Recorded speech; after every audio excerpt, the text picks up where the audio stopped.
storytelling are great. Oh, are great. Are great tools for shifting your mindset. And in today's mindful moment, I share a story about the importance of both dreaming and taking action. So let's jump into our quote of the day. Notice I have my notes. We got a different setup today, but we're going with the flow because we're creating opportunities. Here we go. Don't sit down and wait for opportunities to come. Get up and make them.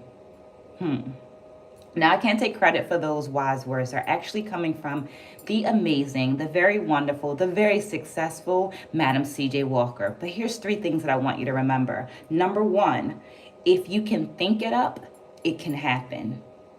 Number two, if it can happen, then you can create a plan for it to happen. And number three, create a plan and work that plan. Dreaming big is important. But it's equally important to actually actionize, to take action today for the life that you want to live tomorrow. My name is Maya D, and I'm a storyteller by trade. I do it through dance, and in more recent times, I've been doing it in the form of writing.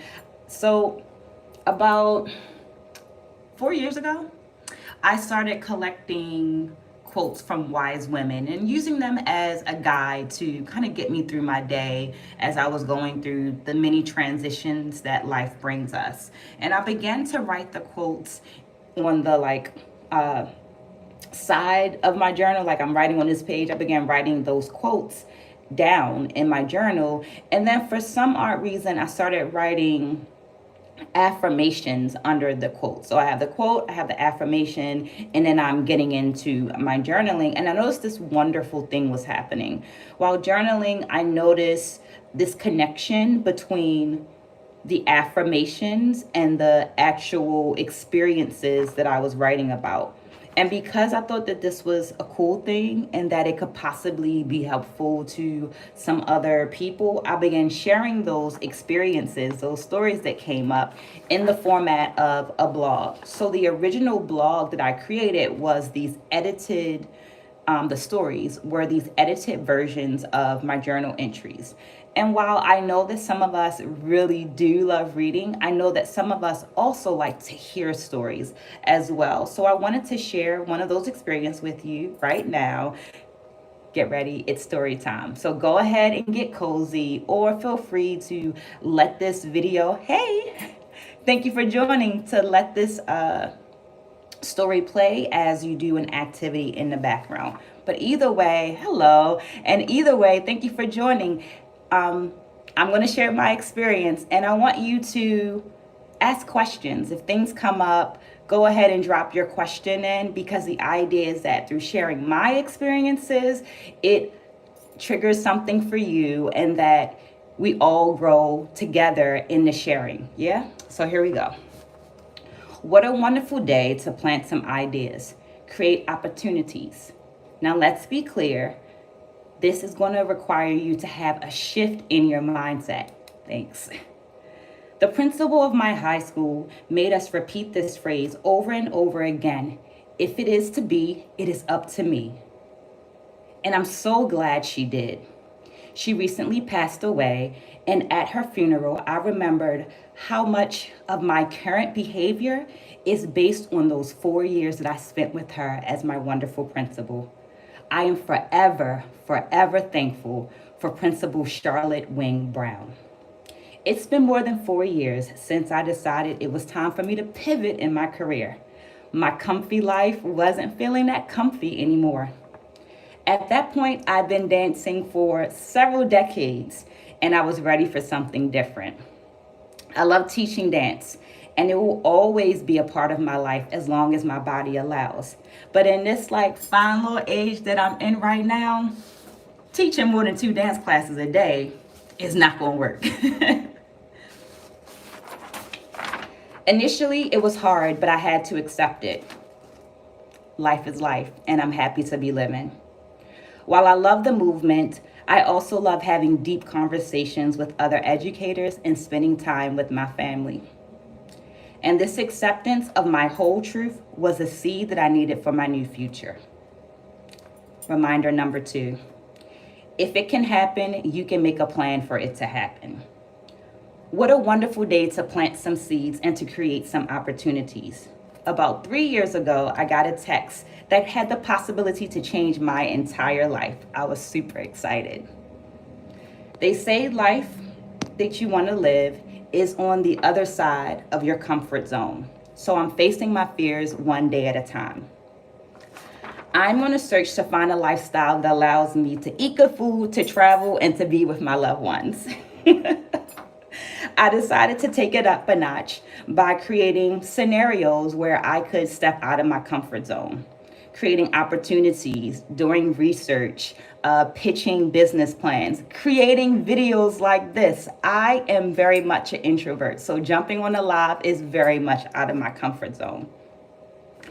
The truth is, the text didn't pan out the way that I thought it would, but I didn't lose out on an opportunity. I actually learned a lot about myself. Reminder number 3. Plant the seed today and water it with positive thoughts and aligned actions. Over the past 2 years, I've cried tears of fear, tears of joy. I've lost things that I wanted to cling on to. But baby, let me tell you, this new life is looking real, real good these days. I have way more clarity about my life. And while things look drastically different to me, they don't to others. And I'm okay with that because I feel different and I feel good. I've traveled to new places. I live closer to loved ones. I feel loved. I feel loving. I am being loved. I know where I want to be in 2026, and I'm working backwards from that destination. The best way to have the life you want to live is to create that life. So let's get to creating and planning. In the words of the wonderful, wise, very successful Madam C.J. Walker, don't sit down and wait for opportunities to come. Get up and make them. Things to remember. Number 1, if you can think it up, it can happen. Number 2, if it can happen, you can make a plan for it to happen. And number 3, work your plan. So here's my question. How do you want to live your life? And what actions are you taking to get there? I see some great things in the quote, so I'm going to take this off of my window now so I can see what's going on. How are you all taking steps to living that wonderful life? What are you going through right now? As I said, I'm pushing myself to come out of my comfort zone. So I told myself that I would jump on these lives for the next 30 days. This is day 15 of the 30, and share these stories, and just would love to hear what you have going on. So I'm going back through to look at some of your comments.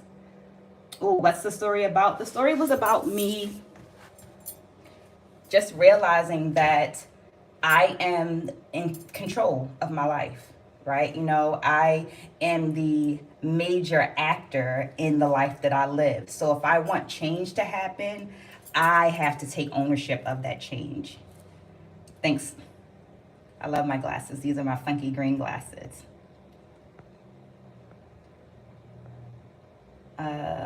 Are they taking in their mind or the journals? So I'm going to answer that question in relation to the journals as best as I understand it. So jump in if I'm not answering it correctly.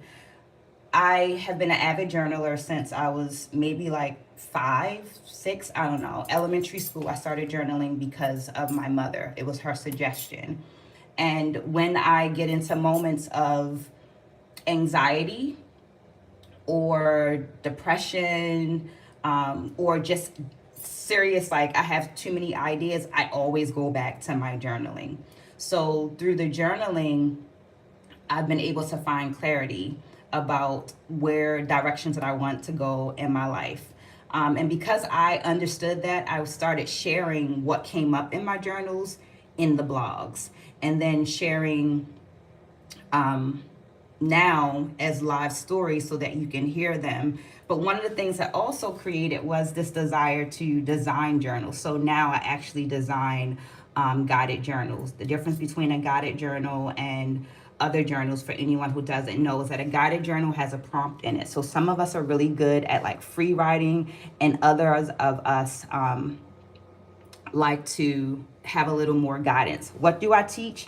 I teach dance. I teach dance history, and so I'm answering the questions that are coming up in the comments. And I also now do more consulting with educators to help them have more equitable and inclusive practices inside of their classroom.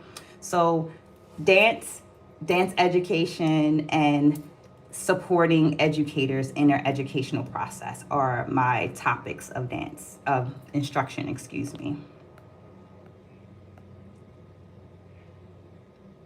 These are great stories. I love you, and are getting to know you, coming out of your comfort zone. Oh, thank you. Oh, thanks. This is my cozy outfit. I'm in Baltimore right now, and it's super cold in Baltimore. So I want to go ahead and thank all of you for jumping on live with me today. This is a little earlier than I typically come on, but there was an opportunity to come on. I had a chunk of time in my schedule, and I was like, let me make it happen. I'll be back on tomorrow, probably closer to the 4 o'clock hour. And I hope to see you there. Ask questions. Remember to go ahead and like and subscribe if you like this experience or found it interesting in any other kind of way. That way you'll also know when I go on live. I'll put some information in the detail in a second when I sit down at my computer. So that you can find out a little bit more about me. But other than that, thank you for sitting with me. Thank you for sharing your time with me. Have a great day, and I hope to see you soon in the comments or in real life. Take care.